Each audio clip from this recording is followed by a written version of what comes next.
Okay, so last class we talked about what the basic manual system, and we discussed the hand tools and the design guidelines in general, what you need to take into consideration for the simple manual system design. Now today we will start talking about the mechanical systems, but in more detail, about the design guidelines and all of these things. However, first, before I actually get into that, we need to clarify some things. Because when we classified the systems into basic, mechanical, fully automated, depending on how much there is user control versus machine control, it was kind of a general classification. So when we said mechanical systems, and when I gave the examples and when you did your assignments, in these mechanical systems we included all devices, basically. So any device we included inside the mechanical system, powered by electricity and all of these things. However, this can create some confusion because we have some devices that are purely mechanical. So they are powered without electricity. So I want to clarify today what is the difference between like purely mechanical devices, electrical, electronic, or a combination, a mixture of these. The real thing that we dealt with until now, even though we called it mechanical systems, we actually dealt with the devices of a combination. So combined mechanical, electrical, electronic, everything together. But we need to clarify so that you understand the difference in a very simple way, okay? Before we actually start to talk about the devices. Now, when we say electrical devices, obviously they use electricity to work, okay? So we have here an electric circuit that basically powers whatever machine with electricity. Now, okay, but we have also electronic devices. Electronic devices also use electricity. So inside an electronic device, we also have electric, basically circuits. We have inside these. However, there is a big difference when you say this device is an electronic device. Okay, we know it's powered by electricity, but it means that the electric circuits inside, so there is electric circuits for the electricity and another electric circuit which has decision-making capabilities. Now this can be very simple or complicated, but so depending on the device, it can be a simple device, like for example a calculator. Or it can be more complicated, like a washing machine, okay? But all of these devices have inside of them circuits with decision-making capabilities. This makes them an electronic device. So the circuits that have decision-making capabilities are designed totally in a different way. So than a simple circuit that provides electricity. So the electronic circuits can interpret an instruction. What instruction? From whom? From the user. So I give the machine an instruction. This electronic circuit interprets what I want, okay, and performs a task after that, according to what I want. So it depends on what kind of machine it is, of course, and of course, what instructions I give the machine, okay? So without an electronic circuit, this will not be possible.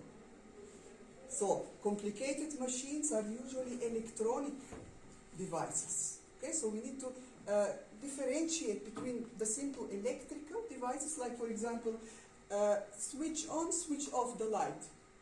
This is an electric circuit that opens, closes. So on, off. Okay? So this is very simple. This is more complicated. Here we have a lot of instructions that I can give this machine, and this machine performs tasks according to what I instruct the machine to do. So now, if we talk about mechanical devices, purely mechanical devices. They don't work on electricity in reality, okay? They use mechanical energy in the form of what? These components are called gears, levers, cams. We don't need to know their naming, but you need to understand. Every time you see springs, components, wheels, this kind of stuff inside the device, it means it has mechanical components inside. Now, if it's a purely mechanical device, like for example, a simple bicycle. Okay, so here the user sits and pedals with the user's energy. Okay, pedals, and then there is here energy transfer that happens that makes it possible to go faster and change the speed and so on. But here we don't have electricity, okay, in a pure mechanical device. So this we need to differentiate. Also, when we have mechanical, anything mechanical, when you say this is a mechanical device or has the mechanical components, it means it has physically moving parts. It's like if you see these watches and you can visibly see that the parts inside are moving. This is mechanical, okay? Anything that moves. This is a DVD drive from the computer. But it physically moves inside, the parts are moving. So this is a mechanical component, okay? Maybe the computer is an electronic device, but this part of it is mechanical, okay? So you need to differentiate this. Some mouses have mechanical parts to them, okay, that move. So let's go back here. Electronic devices have no moving components. So for example, if you look at a circuit, electronic circuit, it doesn't move. It stays in one place. If you look at it, you cannot see anything.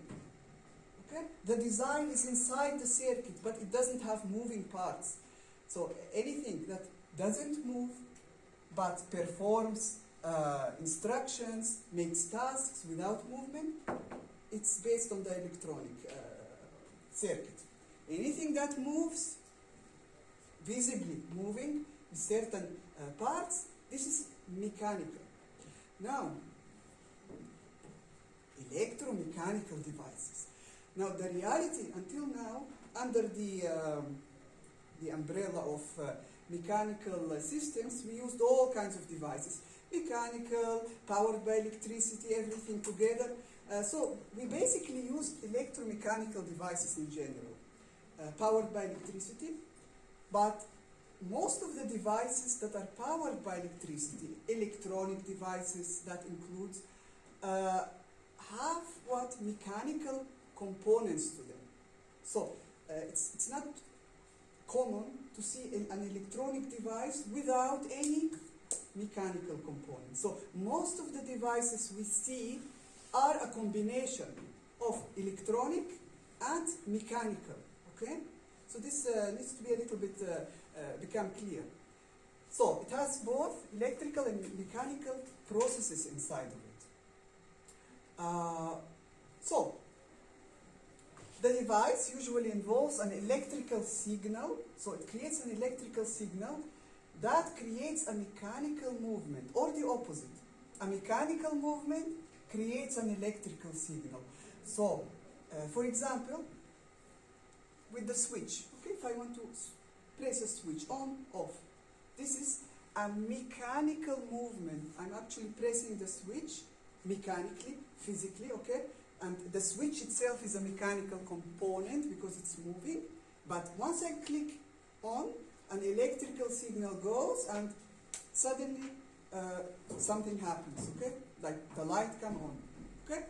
So it can be this way or the opposite way, okay?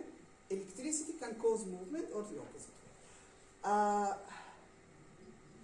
So the computer keyboard, also, each of these are mechanical components, even though the computer itself is an electronic device, like the DVD drive. If you open it, you will see parts inside are moving, wheels, all kinds of small parts. These are mechanical components inside the electronic device.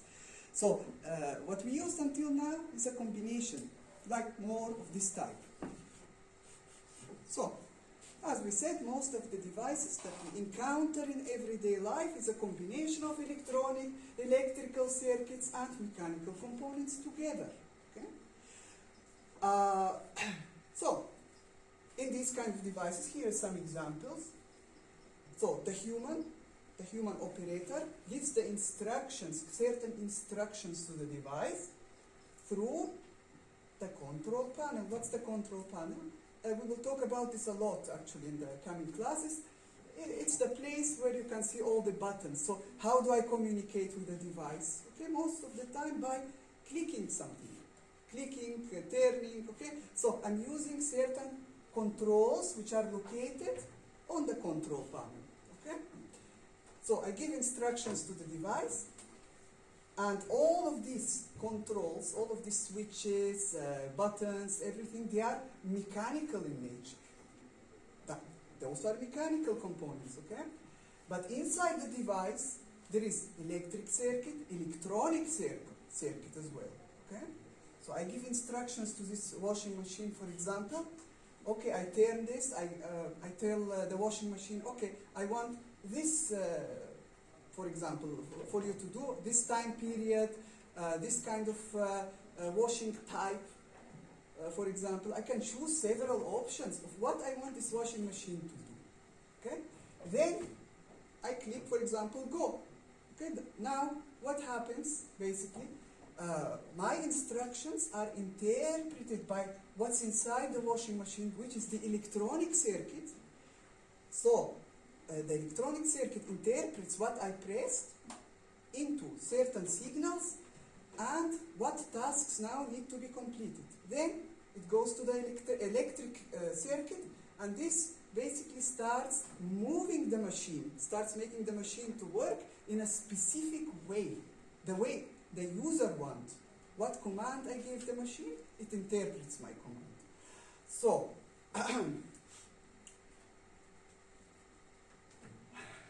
so basically this is what I explained here, but said in a summarized way, okay?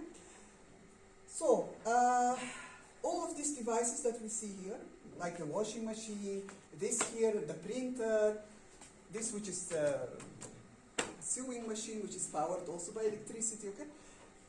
All of these have options that the user can give instructions. Anytime you have this kind of situation, it means this is an electronic device. However, the components itself, the buttons, everything that I use to give instructions to the device are usually mechanical in nature, okay? So you need to generally understand this difference, okay?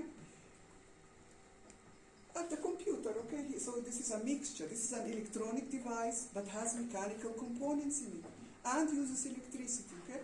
So these are the type of devices that until now we discussed, but under the topic of mechanical devices, which was a little bit general, okay? So be careful about it. So today that's why I discussed the difference between these, not for you to get confused, because someone might say, okay, mechanical system, it could be a purely mechanical system without any electrical involvement. It's possible, okay?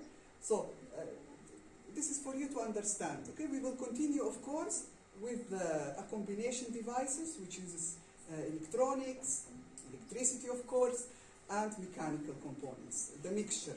So this is the devices we focus on, okay? Because these are the most common that we see in everyday life.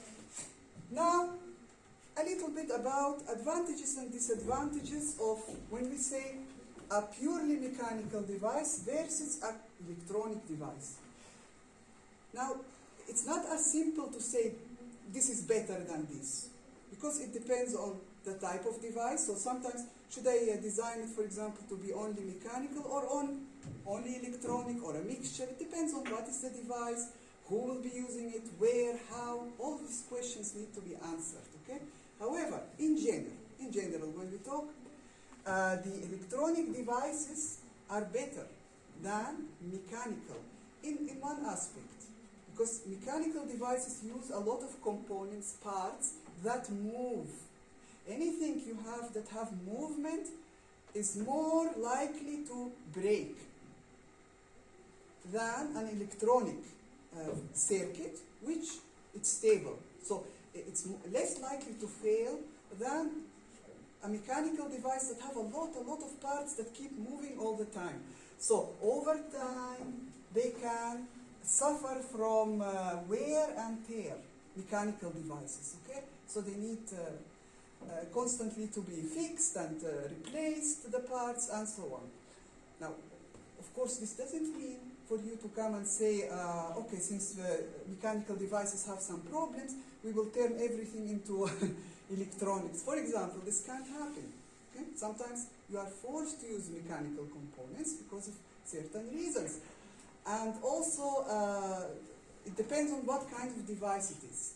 So sometimes, let's say, we have an electric circuit inside the device and everything looks great, and then it goes under the water. And suddenly something happens and it breaks, okay? So, if it doesn't have any protection. So again, it's not so simple to say this or that. It depends on what type device, where is it going to be used, in what environment, by whom, how, for what purpose, what tasks will be performed. All of these questions that I keep repeating from the beginning of the semester should always be asked for any design. Okay, for any design should be asked at all times before the design starts. Okay, but this is in general. For you to think about and to consider. Now, we will basically start today to discuss the basic and main components of any device, okay, which the user can control and interact with, okay? So the components through which the user interacts with a machine, okay? So we have controls. What are the controls? These can be the buttons, that you click, switches, handles even. These are also in a type of a control. Displays, we will talk about displays after, which are the digital screens. Any screen you see on any device, it's called a display. Okay? The interface is basically the control panel, which I just mentioned now. So the place where you actually press all and click the different components to interact with the device to give instructions. We will talk about these, each one separately in detail. Okay? Now, today we will start only with the controls. In next classes, we will talk about the displays, and after that about the interface. Each one of them have rules and guidelines for design. And of course, we simplified things for our class. In fact, it's more complicated, but only the most important things. Now, here I put you just a reminder to remember that we as designers, we don't usually focus on exactly how something works, like the interior technology of, like, for example, how this machine exactly works. We don't focus exactly on that. If you have general knowledge, it's good, but we don't focus on that. This is engineering, okay? What we focus on is what the parts of the design of the product, where it will come in contact with the human body. So what we as designers focus on about anything, not only devices, any design, okay, any product, anything, is the part where the human come in contact with this product. Okay? So, and this thing I repeated many times, okay? The part where the human can touch the product, come in contact with it, and where the interaction happens. Where the interaction happens. So this is the place that we as designers focus on. And when we talk about, these are the exterior components of a device. So when you say clicking, for example, something, looking at a screen, these are exterior, these are not the interior technology, how it works. But the exterior stuff is the stuff we come in contact with. So I click the buttons, I look at the screen, okay? So this comes in contact with the human body directly. through different body parts, through the hands, through the eyes, through the ears, if it is an audio signal, for example. Okay? So these things are what we focus on as designers to improve, to solve problems, and so on. Okay? So this is the things that we will focus on. Now, as I said, today we will start with the controls, and actually we will not finish today. So half of the lecture will be today about controls. Next class, the next half. After that, we will talk about displays, and after that, the interface. Okay? So, controls are what? They are the means, the way by which information is transmitted to the device by the human. So, if you have a device and it doesn't have any controls, how can I communicate with this device? So, if the computer have no keyboard, no buttons, no nothing, I cannot communicate. So, we need controls to be able to send like a message to the device, what to do. Okay? And this happens through the controls. Now, after I click and I send the command to the device, what happens? The device sends me feedback. How? Through some kind of a screen. Now, a screen can be a screen, like a digital screen telling me some information, or it can be a light. A light is also a screen in a way, it's a display. So, because it's telling me information, anything that the device uses to give me feedback is a display. So, controls, displays. Okay, controls, I give the command, displays give me feedback. Okay, so here are some examples of displays also. As you can see, controls come in many shapes and sizes. Let's go back. Shapes, sizes, colors, accompanied by certain fonts and certain text and certain symbols, and it can be so much. So we need some guidelines to know in general what to focus on when we design something like that. And this is very important, especially if you're a graphic designer. Okay? So this is not only for people who design machines or devices. These are stuff that you should know as graphic designers, okay? Because someone who designs a machine who is not a graphic designer will come to a graphic designer to ask for advice. Like, for example, let's say I'm an engineer, I design everything interior, everything works perfectly, but I don't know what color to put, what size to put, what to write, what not. This is not everybody's job, but graphic designers should know about this. Again, the screens, the displays, okay?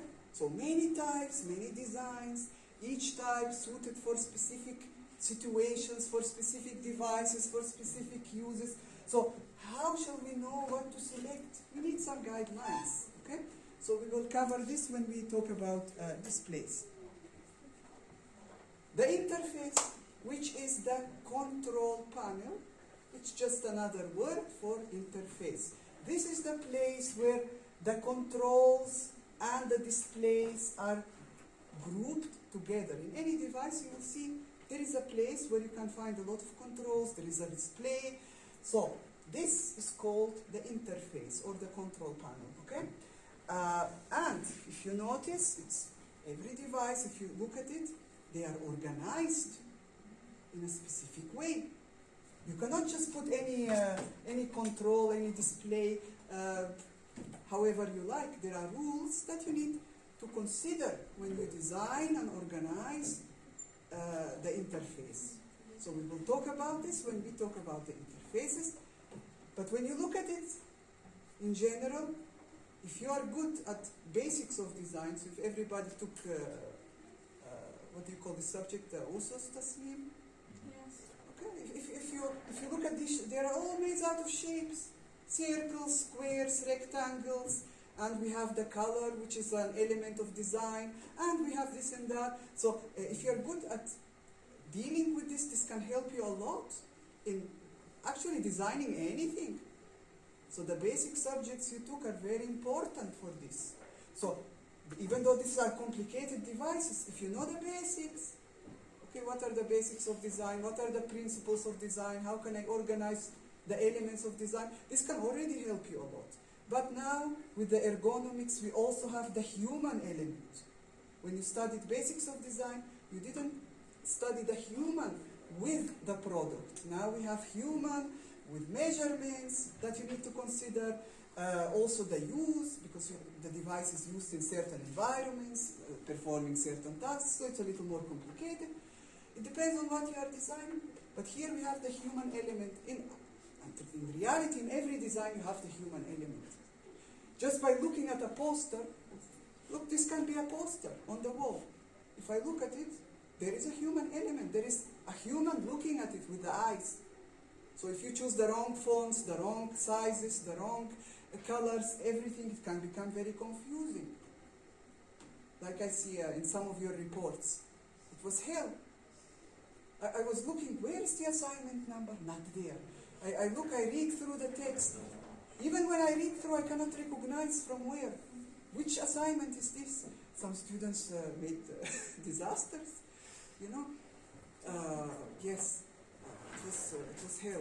So this is a kind of thing directly involved with the graphic aspect of the design, okay? So, let's continue. So let's focus on controls for today, only on controls with our discussion. So, usually in any type of control, which are the buttons basically, or handles, the hands and the feet are used, but sometimes you use the hands only, sometimes the feet is more suitable. So how can we know, should we design this control to be used by the hand or by the foot? So there is certain things you need to think about. For example, if you need accuracy, like, for example, can you do something accurate with the feet? The feet have a lot of strength, more strong than the hand, but if you want to do accurate work, like let's say you're writing, it's much easier to write with the hand, the accurate work, than with the feet. So, so you have to decide if it's a device, you know, and you have to design the controls. Do I need a lot of force for this control? Do I need a lot of accuracy or not needed? So if I need a lot of force and my hands are too weak, the target group of users' hands are weak, then it's better to allocate the control to be for the feet, like the bicycle, for example, okay? Imagine if you had to rotate with your hand the pedals. It will be so difficult, but the legs are stronger. So, you need to understand what is weaker, what is stronger in the human body, what can do accurate job, what is less accurate, and allocate the control to be either for the hands or for the feet. Also, when you have continuous mean I have to do something again and again and again and again. If this becomes too much, maybe you can allocate it for the legs, because the legs are stronger in this. Like the pedals. When you pedal a bicycle for a long time, it can become very exhausting. Now, the major two types of information that is transmitted by a control is basically discrete or continuous. This is the major two types. What is discrete, what is continuous? Here are some discrete controls, and here are some continuous controls. Discrete means, for example, if I have to click a button, this is either yes, no, on, off, something like that, okay? It's either this or either this. Switches. Now, it doesn't matter what kind of design they are, but if they have clear, like limited number of conditions, it's like this. You go this way, you go that way. This or this. This one, this or this. You click this or this, okay? So it's limited number of possibilities. Now, when you have a continuous control, I can take this and I can rotate it and choose. Now, here, look, this is especially a continuous control because there is no stopping. Like, I can rotate it the way I want and choose the situation that I want. But if you have like these controls, this for the fan, okay? Now if you notice they're continuous and discrete because they have multiple options, but once you click, like it clicks this or this or this or this, you cannot go in between the values, okay? So this is kind of a continuous and a discrete control at the same time. This is purely discrete, and these are purely continuous, that I don't have a specific value I stop on. Now, we need to know this in general because when you analyze a device for mistakes in the controls, or you design controls, you need to know, okay, which type should I choose? It's like which type for the hand or for the feet. The same, should I use a discrete, should I use a continuous control? This is influenced by, again, what type of device, how is it going to be used, by whom, where. All of these questions are always asked, okay, to know which is more suitable. Now, in general, for any control to be effective, like well designed, okay, it must meet these conditions: to be accessible, identifiable, usable, compatible, have suitable force use, coded according to shape, size, color, labeling. The color selected must be according to its ergonomic functions.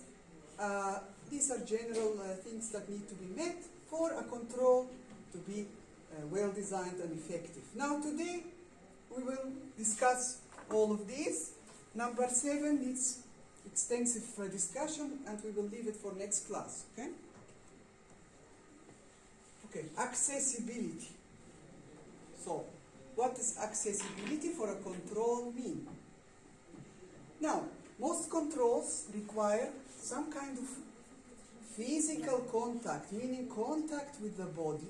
So the human touch the control, right or wrong? You touch the control. So this contact means that it must be reachable, comfortably reachable. So if I cannot reach my control, then it's not accessible. Now, it doesn't mean it has to be with the whole body accessible. It can be accessible with the hand. Like if I don't have the mobile. If you hold the mobile and there are different buttons on it. So with this finger, can I access the on-off button? Can I access the sound volume, for example? I need to do that only with this finger. If they put the sound volume on the other side, I have to use my other hand. So 2 hands, why? You know? So accessibility means, it depends on what kind of a device. If it's a handheld device, you're talking about the accessibility of what is on this device for the hand, for the fingers, like the mouse. If I place my hand, it should be placed like this, okay? Now here is a control, here is a control, here is a control. Sometimes on the sides you have controls. But do you have a control here at the back? I haven't seen a mouse like this, because if you have at the back, you have to move your entire hand or use it with the other hand. It's so uncomfortable. It's not reachable, not accessible, okay?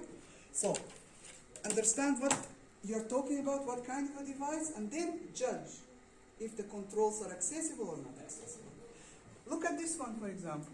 This is a control, emergency control used in the hospital for the sick. Now look, it's movable. Why they don't put this emergency button on the wall? Why they don't put it on the wall?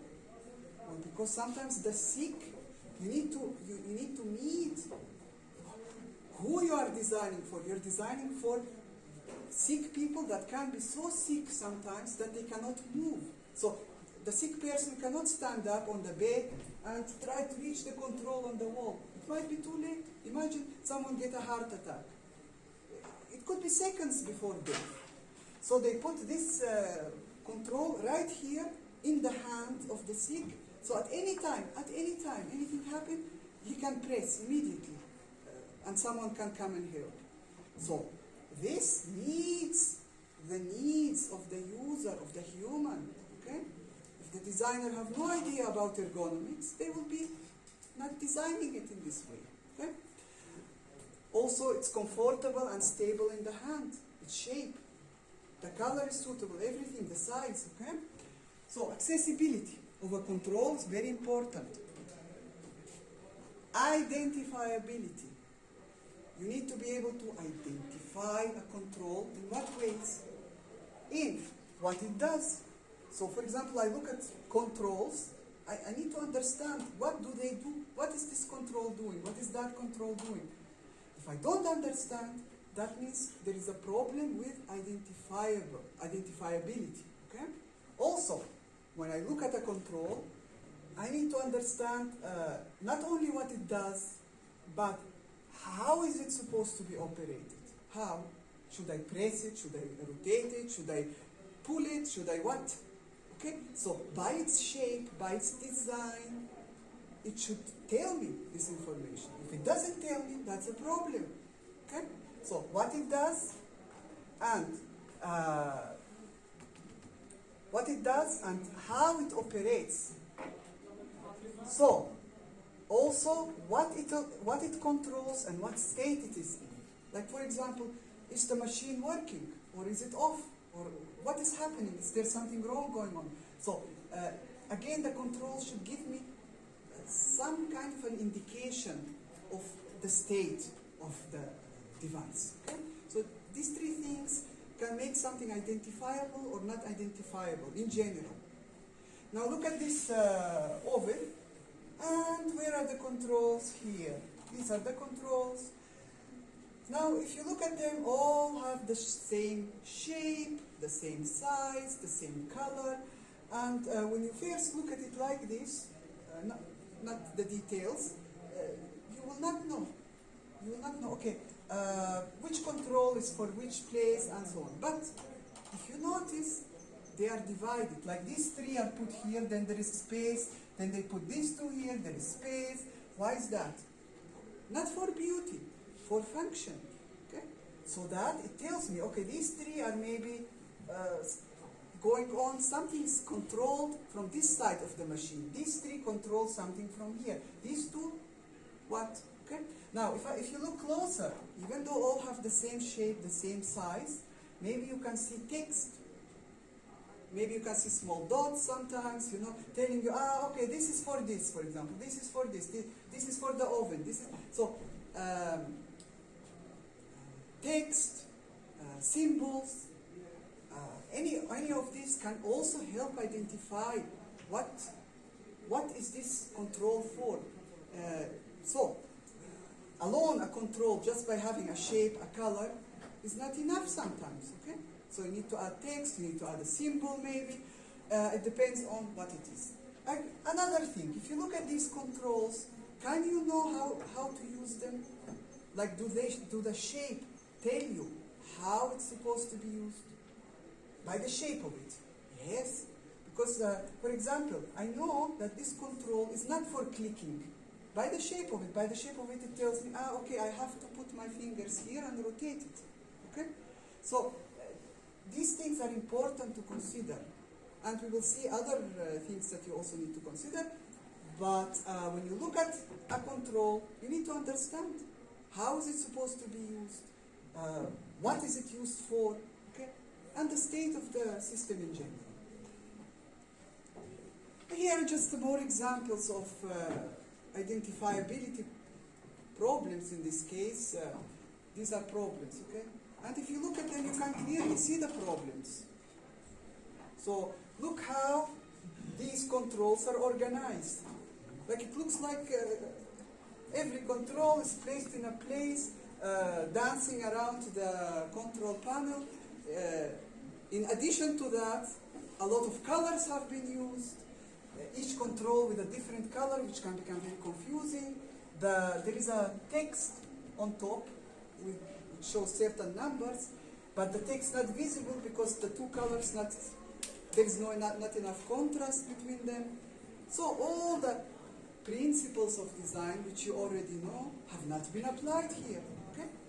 Also, if you notice the spaces in between very close, not comfortable to look at, not clear, not understandable, you cannot identify what they are, basically. Look at this. Okay? The same thing, we have a lot of problems here. So you need to stop and look and try to understand how to use them. Okay? These controls here, for example, are just circles, white circles, on black background, but nothing else. And then we have this complicated scheme here, and I don't understand anything. Like, what's this for? What's this for? No, nothing to help me to understand. Okay? Sometimes the symbols, you see these symbols that we use, who designed them? Graphic designers. So if they are not clear, I can look at a control and not understand. Okay, here we have a symbol which is not clear what it is. Here another symbol, the opposite of it, not clear. Here we have no symbols. Why? So it can become confusing. How it's organized, the controls, the organization, the colors, the shapes, the fonts, the symbols, all of these things can create either a good design or a bad design for controls.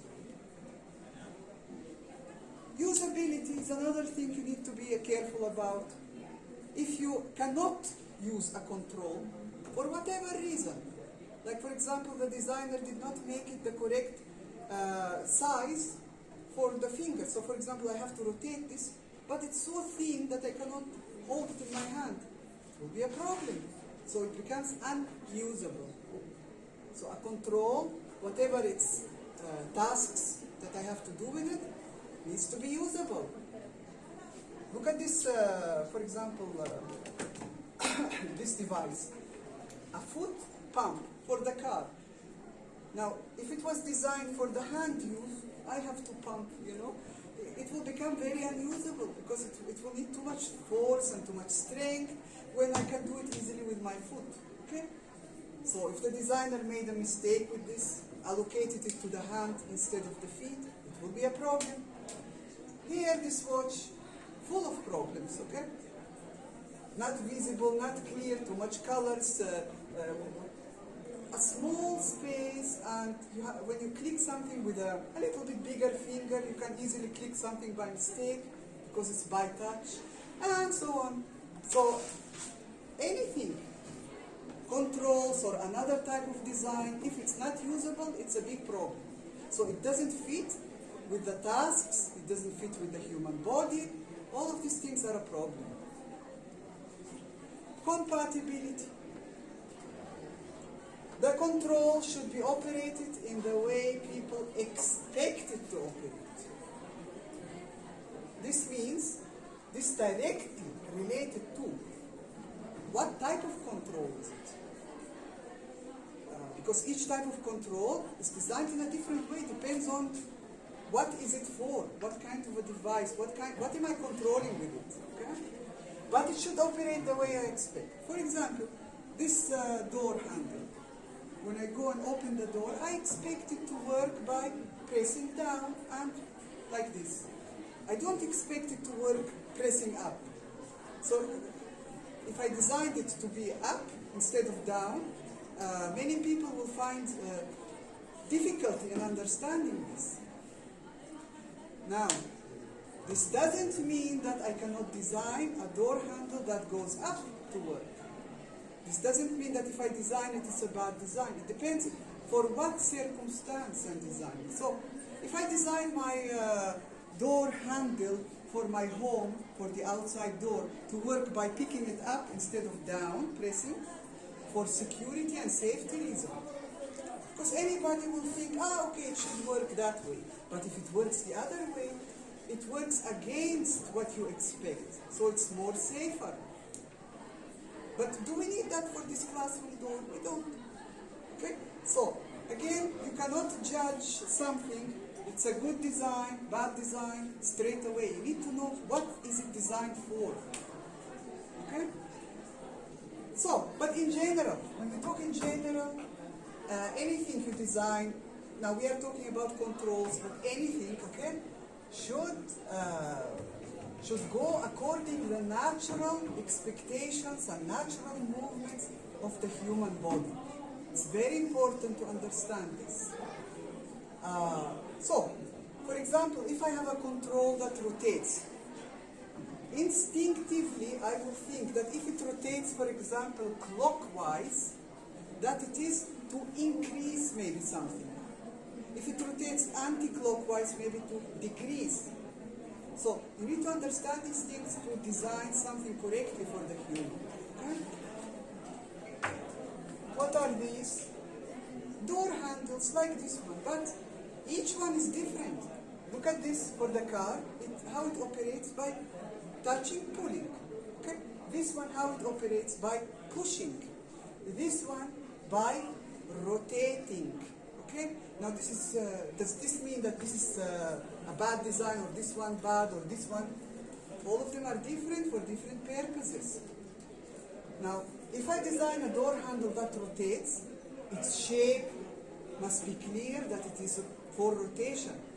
And if I rotate something, I don't rotate with my 2 fingers, so I need it to be big to fit inside my hand correctly, to grasp it with strength and rotate it.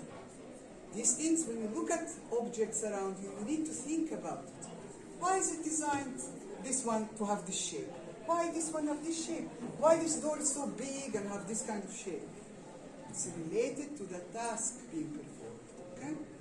So, if you don't think about these things, you cannot design anything of this type, or anything, basically. The use of force, the maximum force. Okay, speed, accuracy, range of body movement required to operate a control should not exceed the limits of what? The weakest user of your target group of people. So, if I have a control that needs a lot of force to be used again, and for me, and I am part of the target group of people, it will be difficult for me to operate it. So, but you have to be careful here. If you say, okay, a control, for example, needs a lot of force, let's design everything to be touch. But touch can be not safe sometimes. A touch screen you can touch by accident, you can make something to work by accident, so it's not always suitable. Like the mobiles, they have touch screens now, but they have also a lock system. Okay, so imagine touch screen and you put in the pocket or the bag. It's not safe. You can make a phone call or send a message by accident, but they have a lock for safety. So this is designed for this reason. These controls on this device here, there is no way I can click them by accident. Look, even if I'm trying, I need to press force. So sometimes some controls need to be a little more difficult to operate, a little bit difficult, so that you don't click them by accident. Okay? Especially when the situation can become dangerous if you do. Coding. I think this is the last section that we will talk about today. So coding of controls, very important. Controls are coded according many things. One of them is shape coding. So, shape, we have the size, also labeling, colors, many things, okay? All of these are coding code. Now, when we talk about shape coding, look at these 3 controls. Each one have a different shape. Now, immediately the shape of something can tell us about the control. How is it supposed to be used? The shape is very important, okay? However, and it can also make you memorize easily. Okay, this shape, immediately I can remember for what it was for. That shape, okay, great. But this doesn't mean that you can design controls using all kinds of crazy shapes, okay, and combine them together. No. Because if you combine many shapes together, it can become confusing. But if I have a control panel with a lot of controls, all of them are circles. Circle, circle, circle, circle. Suddenly, I have a square. Okay? I can tell immediately that this square, different than all the circles, perform a different function. But if I have circle here, triangle, square, rectangle, star, everyone different shapes, it can become very confusing. Yes, I know each one performs a different function, but it's too much. It's too overcrowded. Okay? So, also you need to keep in mind the standardized shapes. Because when you design something, you're not designing only for 1-2 people. This design may be sold outside of the country to thousands and millions of people. Everybody should understand the controls and be able to use them. So, you cannot just invent any shape and put it on the control. You have to keep in mind the simplified, the basic shapes like circle, square, triangle, and be very careful what you choose for what. What is the standardized thing? So you need to look at devices of this type, what they use, why they use them, and then when you are a designer of this, choose very carefully. So there is a reason why we don't see devices with all kinds of shape. We see usually circles, different sizes, we see some color use, but it's very carefully chosen, okay? So be careful with shapes. Now, we have also size differences. So the shape is the same, but the size is different. This can also make us recognize that this is different than this. Its function is different. Here you need to be careful about something. If I make one bigger than the other, okay, it needs to be a considerable amount bigger, like, for example, 20% larger, not 5% larger. If I have a circle, and the next circle is just a little bit larger than the first, you will confuse the user. Because the user may not see, they might say, oh, okay, this is a little bit bigger than this, but maybe it's a mistake. Maybe it's a factory mistake or the design mistake. But if it's a lot bigger, then you can recognize that this have a function and this have a function. So there are certain rules of how bigger you can make something, a control bigger than the other that have the same shape. Okay? So these things must be carefully decided, not chaotically. Okay? Like the shape, the size, and the color. Maybe these are very beautiful colors, but you cannot use them the way you want. Because this is a device. This is going to be used by humans.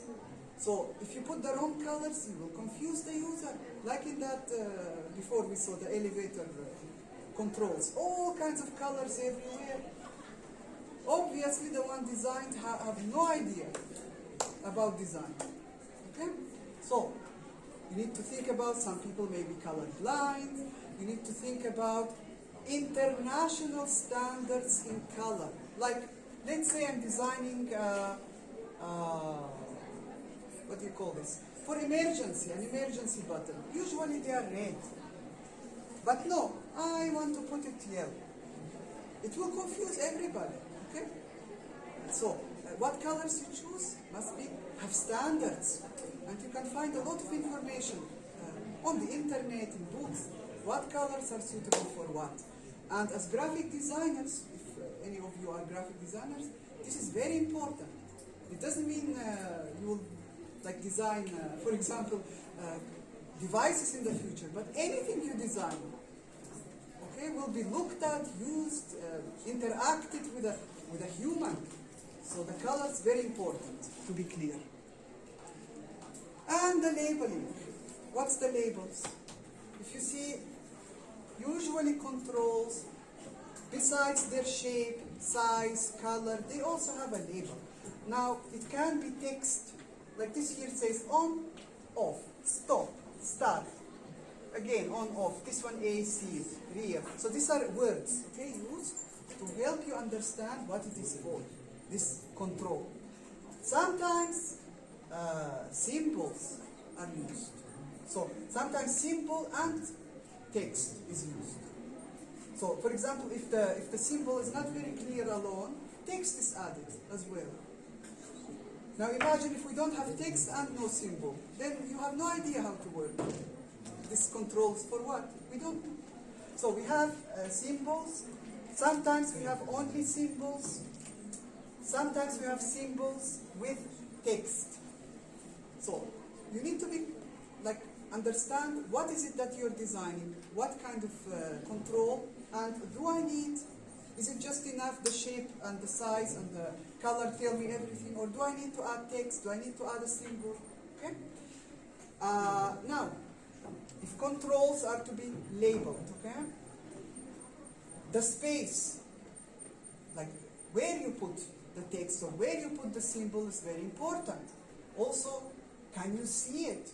Is there adequate lighting? Okay, because if you don't see the text or the symbol, it's a problem.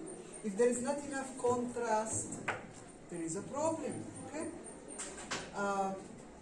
So sometimes symbols or text are placed on top of the control, on top of it, sometimes next to it. So should I put it on top or next? This is also decisions that need to be taken. But if you put it next to the control, it has to be close to the control, not far away, because this will also confuse the user. So I know this is for this here is for this. It might seem obvious when I say it, but when you do your assignment and analyze your device and leave 90% of the information that we discussed, don't expect a good mark, like it happened in the first assignments. Okay? If you leave out the information that we discuss, then what? Okay? So all of these details are important. Okay? Any design have details that you need to focus on. If you take it just generally and leave half of the information out, the result will not be as good. You will have problems. Whether you design or whether you analyze, the same thing. So, now, when we say text, these are specific font types. You cannot use any type of font again, any size. It needs to be clear from the distance that it needs to be viewed. Do I view it from here to the wall, or am I using a handheld device, which maximum distance is the hand level, okay, from my face? This influences the size that you use, okay, of the font and the font type. They are always very clear. Do I use capital letters? Do I use small letters? Why this, why that? Everything must have a reason, okay? So,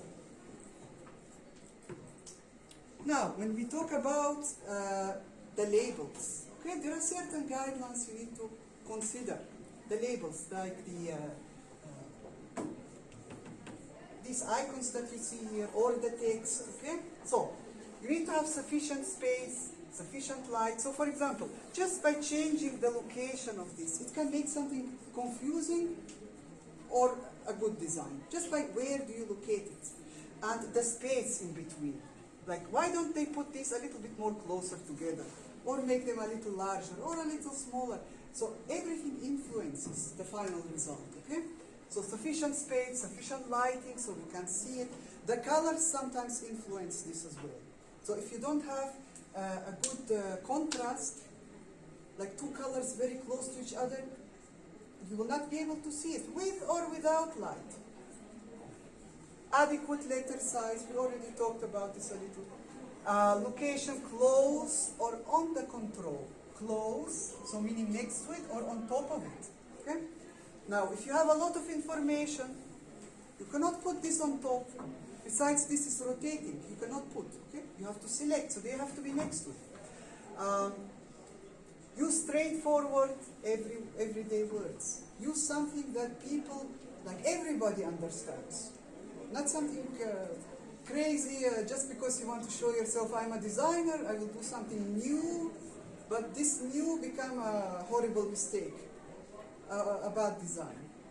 You as designers are not designing new things. You are improving on design things. You are solving problems, okay? Use of readily understood symbols. Whatever symbols here you use, they must be also clear. If you want to design new symbols, that's okay. But they must be clear, not confusing. Okay? Now, most products have a logo. Okay? Almost everything have a logo. And this must be kept away from the controls. Like, these are the controls here with the symbols, with the text here also. Look, the logo are kept away from it. so it doesn't cause confusion. Okay. Also, the information being restricted to the meaning of the control. So please, what you put information on the control or next to it, it has to be only the meaning of what is this control used for. Nothing extra. Don't put extra things just for decoration. Okay? In any design, most of the designs, you need to simplify as much as possible. The more you simplify, the more clear it becomes, the more quickly the viewer can understand. But if I put a symbol here, and I put a lot of decorations here, and other things that maybe you confuse the viewer. Okay? So, only what it means, this is what you show. Okay? Limit the use of color. The same thing with colors. You should limit as little as possible. Now, if you choose a color, it must have a very specific reason. Okay? Specific reason. Not to put here red, here yellow, here blue, here green, here. Okay? No, because it looks beautiful.